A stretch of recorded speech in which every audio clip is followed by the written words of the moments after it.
Hello! Magandang araw sa inyong lahat mga kababayan ko. So, andito na naman tayo sa ibaba kasi sobrang init talaga sa taas. Meron tayong pag-uusapan na issue. Unang-una, ito si Avi Siwa, kilala nyo? Avi Siwa, no? So, ito, matagal ko na rin alam na laging kadikit ito ni FLM. At ito si Ma'am Avi Siwa, sa pagkakaalam ko, nasangkot na rin nandito sa ano ni Fujinius. Oh. Nasangkot na rin to sa iba't ibang mga kontrobersiya, no? Yung mga gawaing illegal. I don't know kung ano nangyari sa mga kaso na to, no? Yung katulad nito, nung pandemic din, arestado siya sa kasong estafa kasi regarding yata ito sa mga PPEs, ano? Tsaka yung bigas din, na-involved din siya sa gold bar scam. Ito, may pinapakita si Fuji News. Then, ano, before, nung nakakulong siya, nababanggit din siya sa sulat kay Inay Mary Ann. Example ito, no, itong sulat na to. Ito ay sulat kay Inay Mary Ann eh. Kilala niyo naman si Inay Mary Ann, di ba? Ito yung kuhaan niya ng pera before nung siya ay nakakulong. Nakalagay nga dito, Dear Mary Ann and Nestor, si Itay Nestor kasi asawa ni Ma'am Mary Ann yun. Please give Abby Siwa 200k today and 300k after 5 days. Naalala mo ba nung tumawag ako asking for 500k? Eto na yon. Para yan sa kwarto 500k. Grabe, no? Kwarto 500k. Pero sometimes kasi, alam nyo, yung mga expenses niya, hindi niya rin sinasabi kung ano eh, kung ano yung totoo eh. Sinasabi niya para, di ba, min? So, bayad daw yun sa kwarto. Diba? Salamat at ako na ang bahala paglabas ko dito. Maraming salamat, matatapos din ito, Nestor and Mary Ann. At sa inyo lahat, remember, kayo lang ang pwedeng sumalo sa lamesa ko pag natapos ito. Di ba? So, nababanggit si Ma'am Abby Siwa. Then, ito naman si Puginius. Di ba? Binalita niya na naman na kasama na naman daw ni Epalem si Abby Siwa. Actually, meron pang ang ano dito eh. Meron pang ang picture na magkakasama sila. Nasaan na yun? Parang hindi ko na nakikita. Wait lang ha. Ito oh. So may picture na naman na kita nyo na naman si Tito Norman. May kausap silang ano eh na hindi kilala eh. Pero 'di ba? Alam mo na, 'di ba? Birds of the same feather. Well, huwag niyo pansinin yung pusa ko, maingay talaga yung mga pusa ko, eh. Ingay. Mainit kasi. Pero nilagyan ko na sila ng cooling pad ha. Anyway, so ito may video dito na pinost, no. Eh galing ang pagkakaalam mo galing ito kay FLM eh, ito. Nagsasalita si Ma'am Abby Siwa. And one more thing, kahit siraan niyo pa yung tao, kahit ano pang sabihin niyo, I don't care and hindi mababago our friendship. Hindi naman, wait lang ha. Ako yung context ng pagpo-post ni Puginius. Feeling ko hindi naman ano yun eh, para baguhin yung context eh. Pinapaalam lang sa tao na magkasama kayo. Hindi para kasi come on man. Ma'am Abby Siwa, alam naman ng lahat na parehas lang kayo ni FLM ng issue. 'Di ba? At I assume alam niyo naman ang gawain ng isa't isa. 'Di ba? Para saan pa para sabihin sa iyo na ganun si oy Ma'am Abby Siwa, ganun si FLM. I don't think na may doon may, ano tawag dito, may sense pa na sabihin sa'yo yun. Di ba? Matagal na kayo magkano, pinapaalam lang sa public na magkakasama kayo. Kasi, siguro, hindi niya naiintindihan yung konteksto kung bakit kayo pinopost ni Food Genius. Sabi mo kasi dito, And one more thing, kahit siraan niyo pa yung tao, kahit ano pang sabihin niyo, I don't care and hindi mababago our friendship. hindi naman ano yun eh. Hindi layunin. Pinapaalam lang nakasama ka. Magkakasama daw po kayo nila Sir Alex Pabella, ni ikaw, tsaka ni Tito Norman. Oh. Kasi kung, di ba may issue ka, ma'am, yung mga nabanggit do sa articles kanina. Kasi ang logic kasi ni Tito Norman, katulad nung sinabi sa akin, ano, yung, di ba, si Ma'am Susan Yance, na nadikit sa amin. So, dahil ganun si Ma'am Susan Yance, yun kasi ang logic ni, ano, ni Tito Norman eh. Dahil ganun si Ma'am Susan Yance, ganun na din kami. So, pinapaintindi lang sa'yo na magkakasama kayo, di pare-parehas kayo. Yun yung konteksto nun, ma'am. Hindi sisiraan sa'yo dahil kahit na anong mangyari, kahit sabihin naman sa'yo yung totoo, alam mo din naman eh. Feeling ko eh.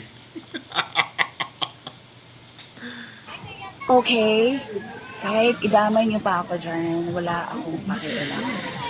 You know, I'm not fucking scared of any of you. Never will be. And, that's it. Basta ako maganda. At si FLM, guwapo.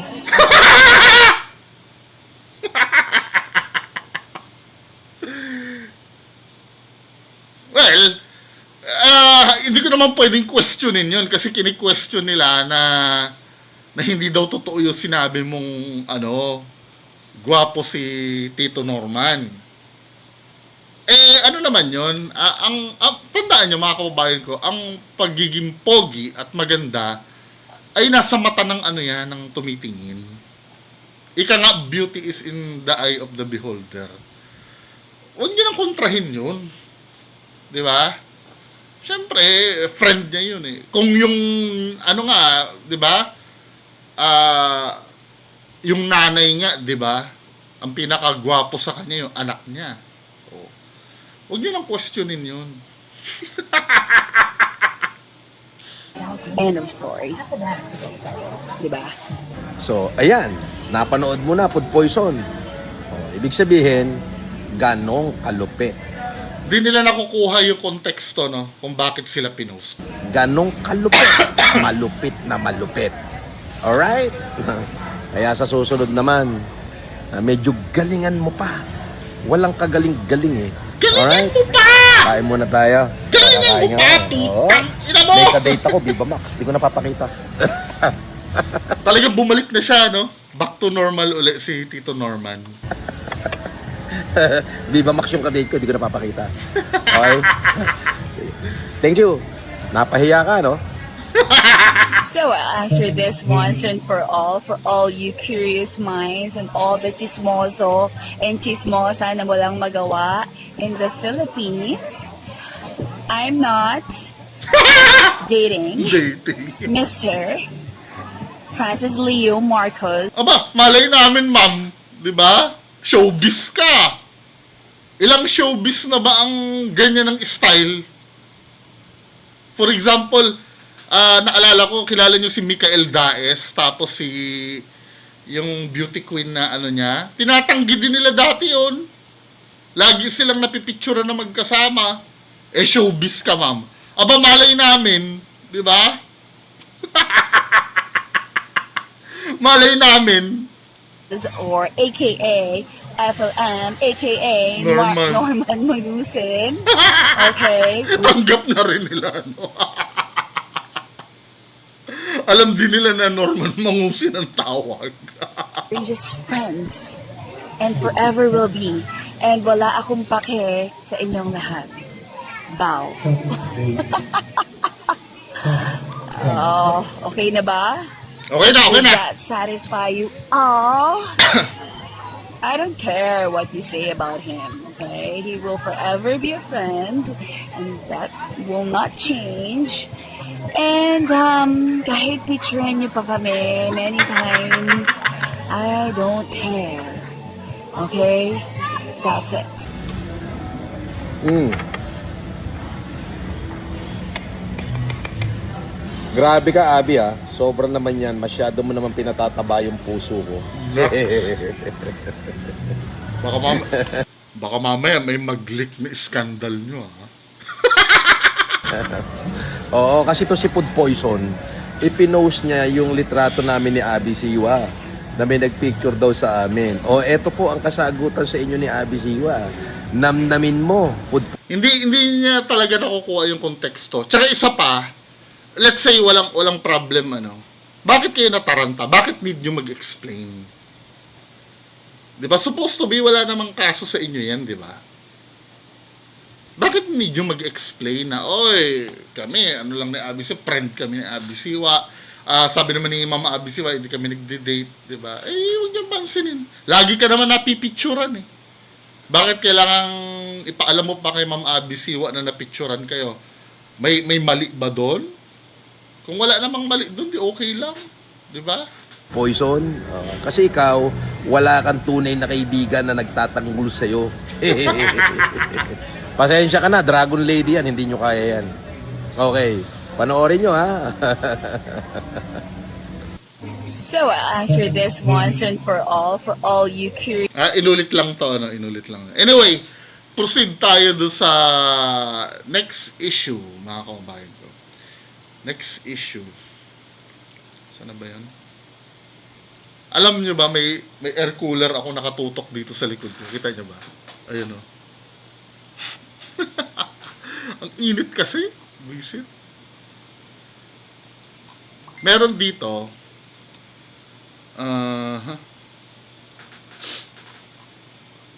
Wait lang ha. Yung regarding kay kay Consiel Igme, no? May nakapagpasa kasi sa akin dito. Nag-comment daw si Consiel Igme. Nag-comment. Feeling ko naman totoo na siya 'yon. Kasi kung makikita mo dito, medyo aligaga si Tito Norman eh. Panoorin yung mga men.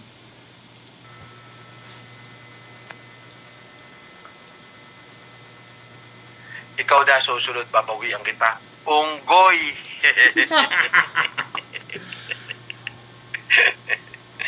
Kinanginan to. Pero may gesture niya, no? lahat. Walang iya ka pa rin. Pero may gesture niya, ano? Nangati yung mata niya. Parang nag-stretching siya. Di ba? Unexpected. Walang iya.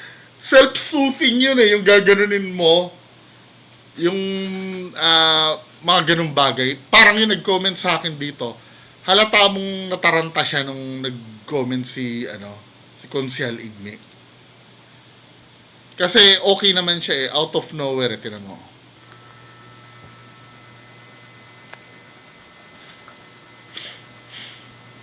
Ikaw na susunod, babawian kita. Unggoy!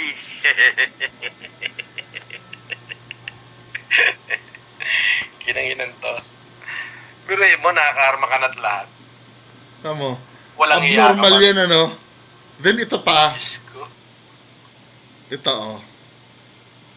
Natahimik siya dito eh. Pero dito, Igme, Solis, hinahanap ka na, uy. Ay, buhay ka pa pala, uy. Pilit yung tawa, no? Unggoy! Nakakarma ka na? Nambabash ka pa? Akala mo, natuluyan, ha? Yung tawa niya, wala yun, pilit yun. Fake na tawa. Diba? Ganyan din ang tawa niya pag inaasar niya si MG eh. Nakakarma ka na? Nambabash ka pa?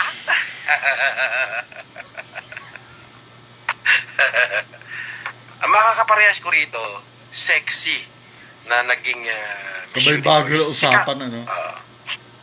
Basta, surprise. Ala akong pangalan ibibigay. Makikita niya sa trailer pag nilabas namin. Yes! Nakikita niyo yung ano yung movement niya, yung gumaganon-ganon na siya. Ano na yan, tense na yun. Pagka ganyan.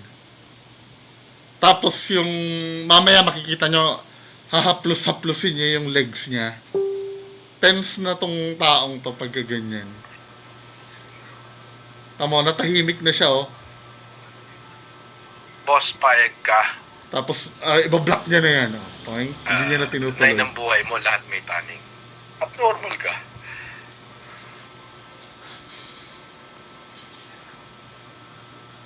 Di ba? Tahimik siya, no? Natahimik si boss, Mr. Natahimik si boss, eh. Ay, ganun. Tapos hindi niya na binasa, hindi niya na tinuloy. Natahimik si boss, Mr. Si Mr. Cadaver yung nag... ano. Wala, sige. Block mo na. Ikaw na susunod, babawian kita. Unggoy!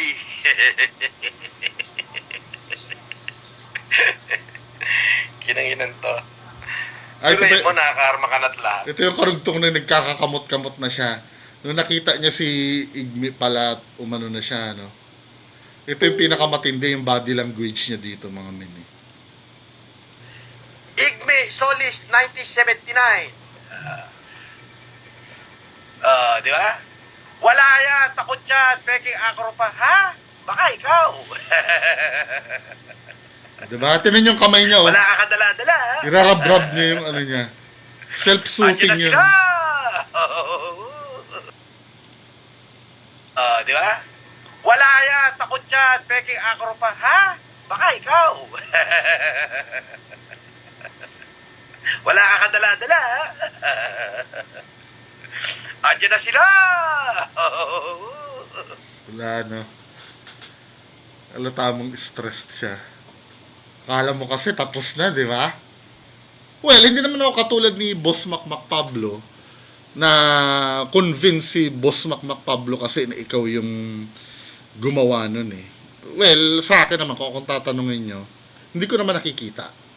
Di ba? Pero dito, akala niya nabawasan na yan ang kaaway. Ngayon, ako, depende kay Consel Igme kung ano iisipin niya, no? Kung sinong gumawa sa kanya niyan. Pero, feeling ko, excuse me, pinagbabantaan ka na rin ni Consel Igme, eh. Di ba? Anyway, sa lahat ng supporter ko, mabuhay kayo. Ano, magpapaalam ka na? Maraming salamat sa inyo. Di ba? Ganun lang yun. Mag-thank you ka, magpasalamat ka. Di ba?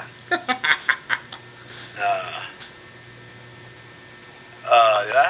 Sige, mag-delete na. Hindi to live kasi nakakulong pa si Lodi. Ha? Hindi pala live to? Ano to? Replay? Sige na, God bless you. Paalam na. Wala, lagot ka sir. Mukhang, galit sa'yo si Consel Igme, ah. Papagaling pa naman yan. Diba? Kasi sa totoo lang, men, ang wrong move na ginawa mo doon nung napahamak siya. Nagyabang ka palalo, eh. Dapat hindi ka na nagsalita ng ano doon, eh. Well, trip mo yan, eh. Wala naman tayong magagawa, di ba? Kung trip ba niyang pagtawanan si Igme nung napahamak, eh, siya yun, eh. Diba? Pero kung ako lang tatanong, dapat hindi niya na ginawa yun. Kasi, lalo magiging mamomotivate yung kaaway mo na lalo kang hantingin. Well, tingnan natin sa mga susunod na araw. Anyway, mga kababayan ko, yan lang po muna ang pag-uusapan natin ngayon. Magandang araw sa inyong lahat. Bye-bye.